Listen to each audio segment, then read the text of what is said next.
Remember what I told y'all last time? I told y'all a ZANKA backstory was on the horizon. It was here. It was near. But I didn't know it was gonna get this deep, right? We're in untouched territory, right? We haven't been here before. We are now going into a backstory that is about a character who is super integral to the plot. Not really super integral to the plot, but more so like the main support cast, I'll say. Because Amo was the first backstory that we got. She was more so like, this is gonna be integral to the plot due to the fact of her connection with the angels who are connected to Rudo by proxy of the murder of Recto, right? So that's what that is. Now, let's get into some deeper stuff because it's hard to pinpoint what's going on here. It's hard to think about who this female is. But what it does give us is an idea as to why ZANKA is as humble as he is now.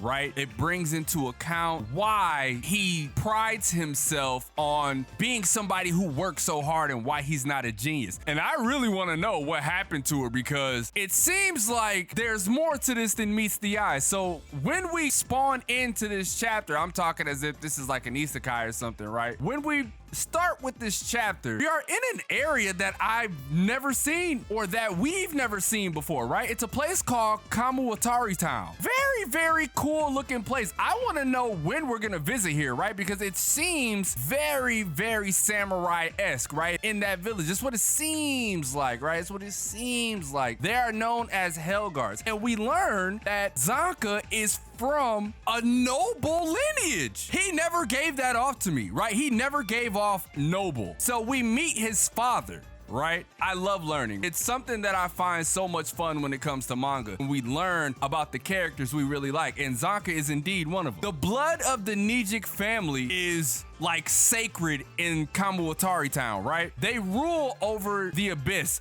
I guess. Like they rule over that area. They're like the policemen, right? They're known as Hell's Guardsmen, which is really, really, really, really, really cool. His brother and his sister, they're like elite guards right now, right? Since they are that family. So I wonder when we're gonna run into them. I wanna know.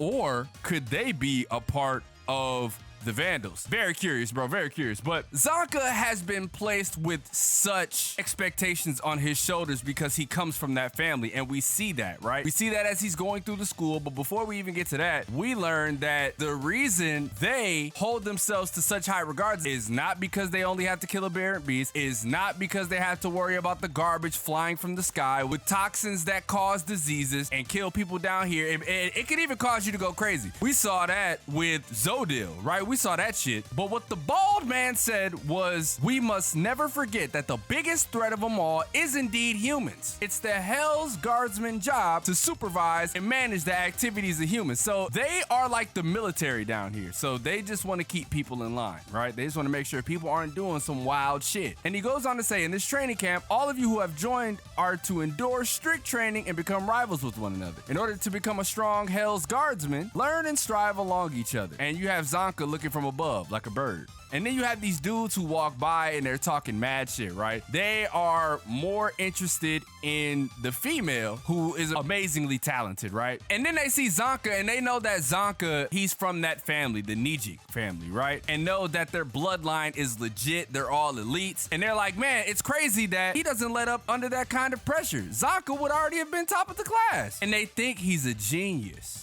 Right? They were talking so much shit, bro. They thought he was a genius. And this is what got me, right? This is what got me because you see this face? This is the face of somebody who is a miscreant, right? Somebody who is a deviant. That is deviant energy emanating from this face, right? But he goes on to say, after all, I've been busting my ass off behind the scenes. I've been working. And he just wants people to realize that everybody else in my family is talented. But me, I had to work my ass off to get what I want. He's like, y'all just wait and see. I'll become the best with a straight face. So what he's doing is inside, he is this chaotic deviant, right? Wearing this like stoic mask so that people will just believe that, oh yeah, it's natural, right? It comes from that family, so it's natural. But all in all, bro, he has been working so hard. And this gives credence to his character, right? From what we saw throughout the entire series, he's always talked about hard work. He's always made sure to say, don't compare me to these geniuses. I've had to work really hard, but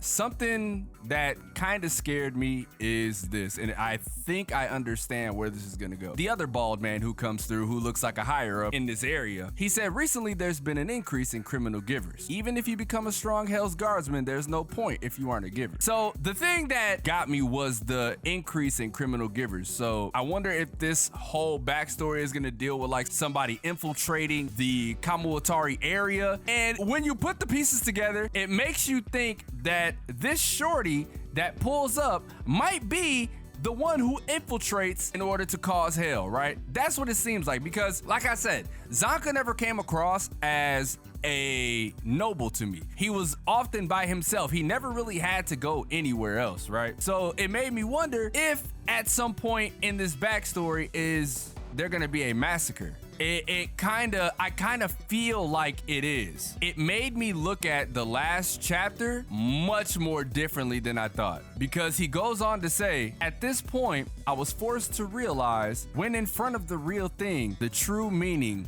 of weak and strong. And you see her face, and she seems determined. She seems like she's got a big chip on her shoulder. What we're about to get into is uncharted territory, and I'm gonna explain a lot of what I've been thinking about this entire time. This shorty is a very, very, very important person to ZANKA, because when we've seen ZANKA, he's always remained calm under pressure no matter what the situation. Maybe this is who gave him that sense of pride, right? Maybe this is who humbled ZANKA. What I also fear is that she could also be dead. I have this unnerving feeling that some dastardly shit is about to pop off, bro. Do you guys feel the same? I definitely feel that. I feel like something bad is about to happen to this area because we don't even know where it's at. But to be honest, I think we have seen this area before, right? I think we have seen this area before, because I did some digging, right? I did some digging, and I compared what I saw in the ZANKA family household to the image that we saw in chapter 4. I compared it. It's kind of there, but I don't know, right? I wouldn't be able to tell you. It may be the same, may be different, but man, I'm very curious as to what they're gonna do with this ZANKA backstory. I'm very curious as to the relationship between the two of them and like just what she means to him. What is gonna cause ZANKA to change? Is this gonna level up ZANKA? Is this gonna be the ZANKA rise that we have been waiting for since the first time he fought Jabber? If you guys saw something that I did not see, because I'm gonna be honest, I'm gonna keep rereading this chapter and I'm gonna keep trying to put things together for you guys to, you know, see. This is gonna be a long, arduous project. I'm gonna be putting in mad work because this is the first time we've gotten backstory, like real backstory for a main support character. You know what I mean? And I really want to know about old girl, right? I really want to know. I want to see ZANKA's siblings, right? I want to see ZANKA's siblings because we know that they're elite Hell Guards, like his pops, who runs the area. So I want to see what they got to say. I want to see what's going to go down. If you are new to the channel and have yet to subscribe, make sure you go down below, hit the link in the description or the red subscribe button. Either one to help me towards that cause of reaching my goal, which is, you know, full dominance of the anime community. I've said it before. This is the ZANKA Summer Anime Takeover. We taking over. Shout out DJ Khaled. If there's anything else that you guys picked up on or any other theories that you guys have, make sure y'all leave them down in the comment section below. I always love seeing what you guys have to say. It helps me put more things into perspective and put more theories on the table and, you know, just connecting the dots, right? It's such a fun thing. Such a fun thing to do with y'all. But I'm gonna get out of here. I'm gonna edit this video. As always, it's your boy, ZANKA, and I will catch you guys in the next video.